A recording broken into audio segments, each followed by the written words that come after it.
Halo semuanya, selamat datang kembali ke Gosip Semandila dan di sini saya sebagai host sedang kedatangan tamu seorang waka kurikulum kita, seorang Bu Budi. Makasih, selamat sore. Oke Bu, sebelumnya bisa diperkenalkan Ibu diri. Sudah kenal ya? Oke, terima kasih undangannya pada kesempatan sore hari ini oleh kelompok siswa yang hebat-hebat. Ini kelompok tugas bahasa Indonesia ya? Ya. Dalam rangka memenuhi tugas bahasa Indonesia. Oke, terima kasih juga untuk hari ini atau sore ini kesempatan kepada saya untuk belajar kembali di dalam kegiatan yang mungkin jarang saya lakukan, karena di sini ada kamera, ada mic yang nanti kita harus menyesuaikan. Ya, nah, kemudian untuk Mas Abid ini sebagai hostnya. Sip. Bisa langsung saja Bu. Saya ini di sini cuma mau bertanya beberapa soal dulu.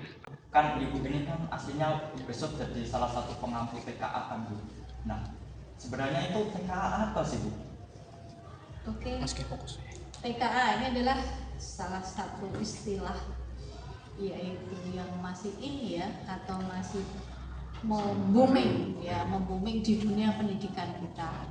TKA atau yang sering disebut dengan tes kemampuan akademik merupakan salah satu kebijakan pemerintah melalui peraturan Menteri Pendidikan dan Pendidikan Dasar dan Menengah, yaitu peraturan Menteri nomor 9 tahun 2025. TKA ini membuming kurang lebih setelah kita memasuki tahun pelajaran baru, yaitu 2025-2026. Nah, apa sih sebetulnya TKA itu? TKA ini merupakan sebuah asesmen atau penilaian berstandar nasional yang bertujuan untuk mengukur capaian akademik siswa serta menjadikan instrumen, jadi dijadikan sebagai instrumen untuk penjaminan mutu pendidikan dan nantinya juga dapat dijadikan dasar dalam seleksi masuk perguruan tinggi. Oke, jadi itu ada beberapa pertanyaan nih dari tim-tim kita. Apakah TKA itu sifatnya itu wajib atau enggak sih Bu? TKA bagi para siswa. Oke, TKA itu merupakan kebijakan pemerintah yang karena baru pertama itu bersifat tidak wajib atau istilahnya opsional. Jadi istilahnya pemerintah itu karena masih pertama itu belum mewajibkan. Namun walaupun tidak wajib ataupun opsional, namun hasilnya itu sangat penting. Iya betul. Dalam hal apa? Nah ini salah satu hasil TKA itu menjadikan syarat. Jadi sebagai salah satu syarat untuk masuk ke perguruan tinggi, terutama nanti ada jalur setelah nanti di sekolah atau satuan pendidikan itu mengadakan penjaringan yang namanya eligible ya. Sudah tahu ya teman-teman ya eligible ya. Yang 40% itu dari siswa yang masuk ke perankingan itu nanti TKA merupakan salah satu syarat yang harus dipenuhi. Karena apa? Dengan TKA itu nanti penjaringan yang masuk ke perguruan tinggi melalui jalur yang eligible atau istilahnya SNBP ya, jadi sistem nasional dalam masuk perguruan tinggi berbasis prestasi. Nah itu nanti sebagai validator. Jadi TKA ini fungsinya sebagai validator dan itu harus. Oke, berarti ini salah satu kegiatan yang tidak wajib tapi penting ya kan Bu? Ya, terutama tadi penting sekali untuk yang akan melanjutkan ke perguruan tinggi melalui jalur yang tadi. Alangkah baiknya kita mengarahkan teman-teman yang kelas 12 untuk mengikuti TKA. Mengapa? Kita tidak tahu ke depannya. TKA itu mungkin ke depannya akan wajib. Dan yang perlu dicatat adalah bahwa TKA itu nanti juga dijadikan bahan pertimbangan untuk memasuki misalnya kedinasan atau mungkin dunia perusahaan itu sekarang sudah mulai merekrut karyawan atau mungkin mahasiswa baru, atau kalau yang kedinasan kepolisian itu sudah menggunakan salah satunya TKA. Makanya kita menggiring teman-teman atau siswa kelas 12 walaupun ini tidak wajib diarahkan untuk mengikuti. Ini baru tahun pertama, berarti Mas Ardi nanti tahun depan, tahun kedua ya? Tentunya masih ada. Jadi TKA, jadi TKA ini karena baru pertama, mudah-mudahan dia berkelanjutan. Kan itu memang sampai tadi apa sih manfaatnya? Salah satunya adalah mengetahui capaian tadi yang di depan sudah saya terangkan, itu untuk mengukur asesmen secara hasil.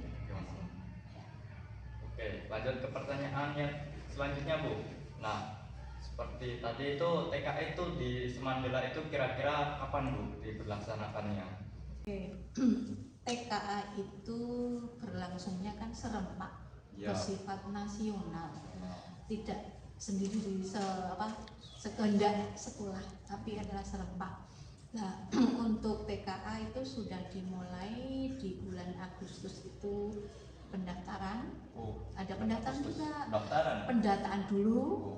Jadi awal-awal itu pendataan, siswa-siswa yang berminat mendaftar dulu, nanti dari sekolah ya, untuk sekolah kita yang sudah dilakukan melalui sosialisasi dulu, kita dari tim kurikulum, tim BK mengadakan sosialisasi tentang PKA. Kemudian langkah berikutnya pendataan. Pendata itu dengan cara kita menyebarkan angket yang ditandatangani oleh orang tua dan siswa yang bersangkutan, kemudian mengisi mata pelajaran pilihan wajib otomatis ya. Karena di sini ada 3 mapel wajib. Apa saja ya, yaitu bahasa Indonesia, bahasa Inggris, matematik. Ya, kemudian pilihannya tergantung nanti di peminat.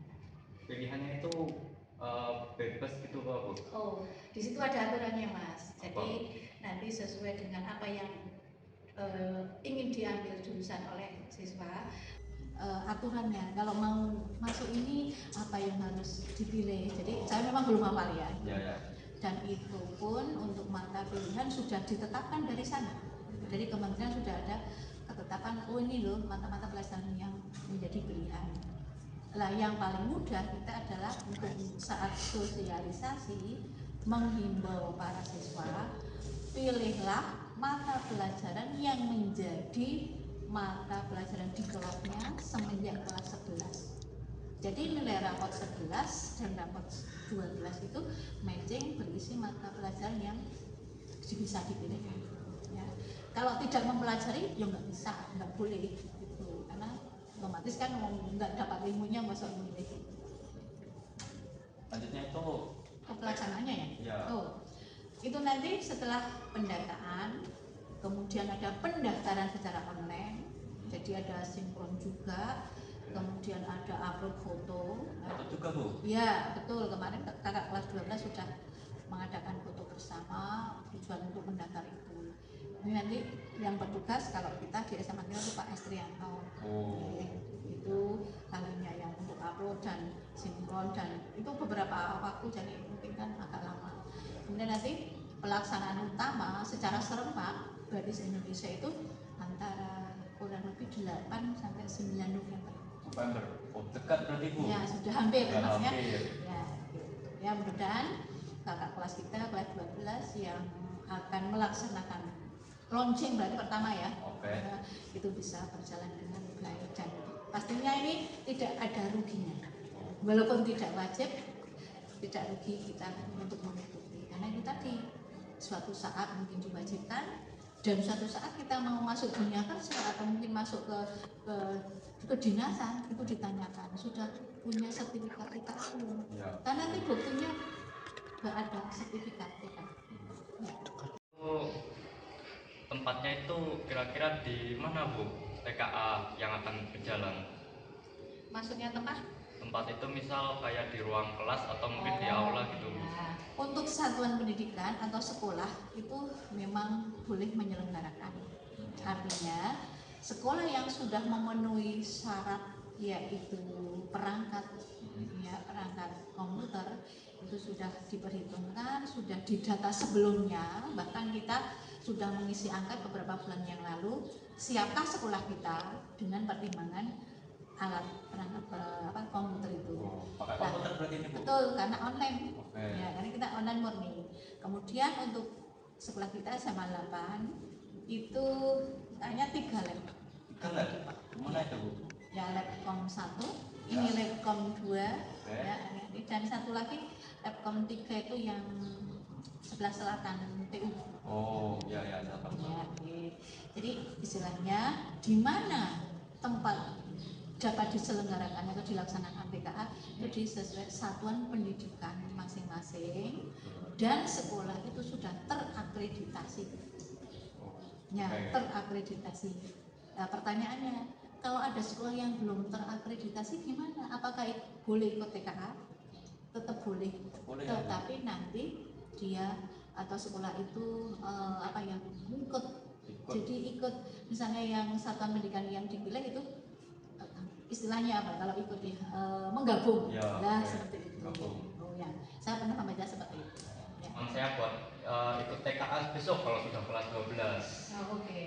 Bagus ya pertanyaannya. Ya. Tips apa saja yang harus kita siapkan? Yang jelas kita baru kelas 11 loh. Ya. Nanti sambil mencari informasi bagaimana itu TKA, salah satunya melalui forum ini ya. Kita itu menimba ilmu. Kita juga saling belajar. Saya sendiri pun masih belajar, terus terang Mas ya.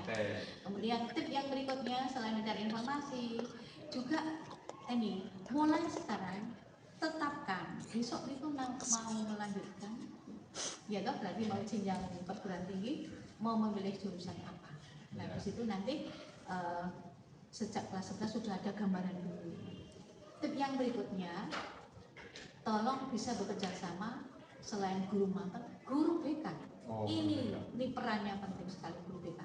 Makanya kami selama kemarin sosialisasi juga menganjurkan anak-anak kelas 12 untuk konsultasi ke BK dalam hal pengambilan atau pemilihan jurusan atau pemilihan mater. Tips berikutnya, berarti ada berapa ini ya? Masih berapa? Ya, tips yang berikutnya mantapkan ketetapan hati untuk memilih jurusan dan jenjang yang akan dipilih. Mau masuk perguruan tinggi mana kan? Karena yang akan datang pastinya semua perguruan tinggi mesti menanyakan atau memasukkan TKA sebagai salah satu syarat masuk perguruan tinggi. Ya. Dan yang terakhir tip bagi saya, bagi giliran saya, tolong rajinlah belajar. Rajinlah belajar.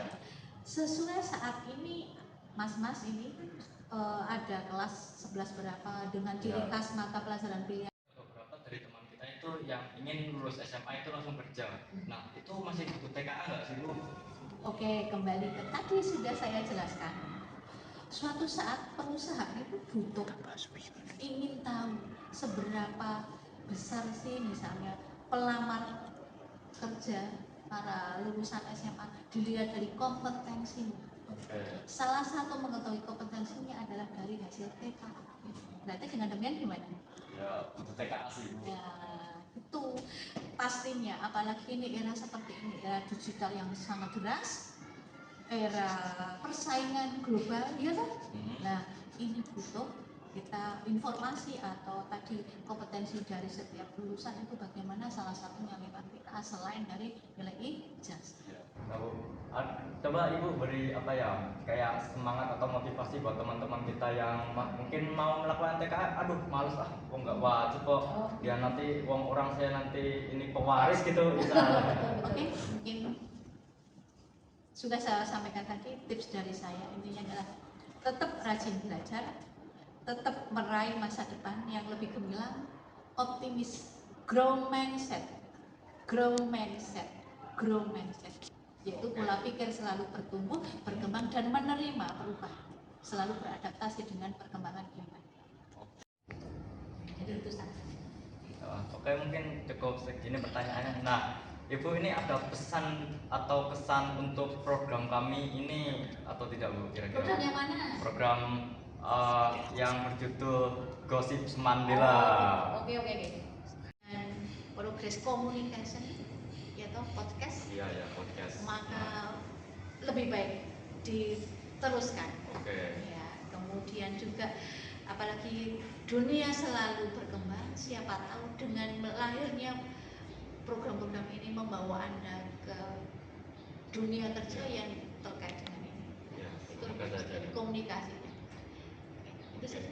Mungkin itu saja podcast kita sore ini dengan atau sponsor kami agar program kami ini bisa berkembang gitu Bu.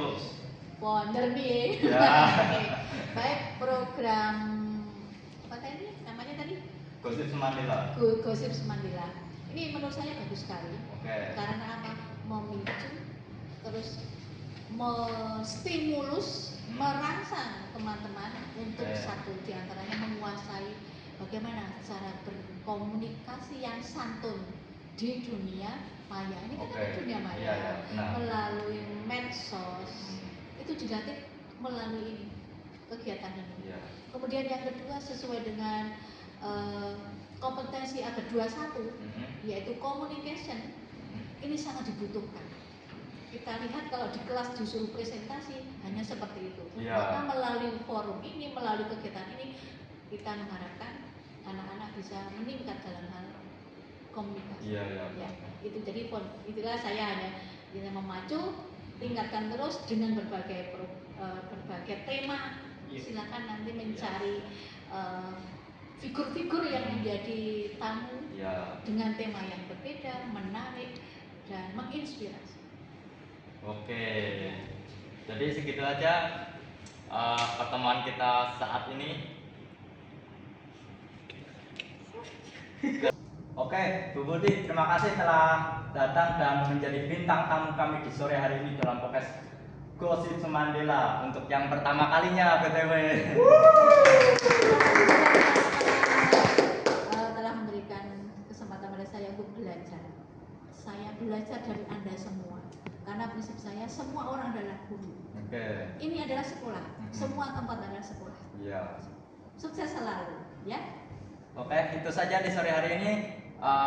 Kurang lebihnya mohon maaf dan sampai jumpa di podcast kita selanjutnya. Oke, sukses.